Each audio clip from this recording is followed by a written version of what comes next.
I fast for greater physical and mental efficiency. Plato. Isn't that interesting? Plato was known to take solid food vacations and claim that this vacation from solid food made his physical and mental efficiency greater. Isn't that exciting? And since Plato had experience with fasting, he knew that we had a serpent in our belly, and that's why he said, and we have made of ourselves living cesspools and driven doctors to invent names for our diseases.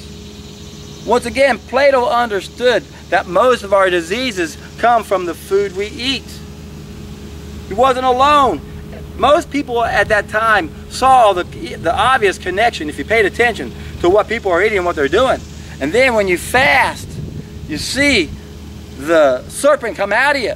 You see how it improves you physically and mentally. Remember, in biblical days, they wouldn't even let you into an institute of higher learning until you first did a fast, so that your brain would think better. And look at the advice we get now from our so-called experts. Breakfast is the most important meal of the day. That's bullshit. As soon as you put food in the stomach, you take away blood from the brain. Our brain works better without food, not with it. That's why breakfast is not the most important meal of the day. We should not be eating breakfast. We should take a long time to break that fast so we make sure we don't overwork our body. Again, Plato understood the right foods.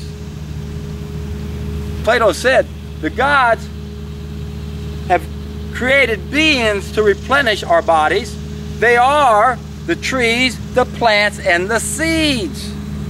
Again, Plato understood that it's cause and effect. Plato understood that most of our problems are coming from what we're eating and what we're drinking and our sexual affection. And now I've got something noisy coming at me, so should I talk louder or should I pause it? What should I do? I'm going to pause it. I'm tired of talking over this. I'll be back in 2 seconds. Bulldozer interruptus. And that took a lot more than 2 seconds. I can't even tell if this thing turned back on or not. That thing's still too noisy. As you can see, my friends, Plato was a brilliant man. And there were things he did to make him brilliant. And that was to fast, take a solid food vacation.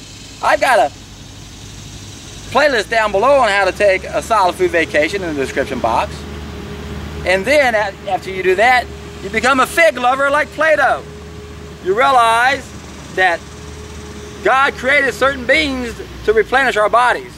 They didn't come from animals, and we're not supposed to cook our food. And when you stop doing that, what you're going to find is you're going to have greater physical and mental efficiency. And when that happens to you, you know what's going to happen. You're in for a treat.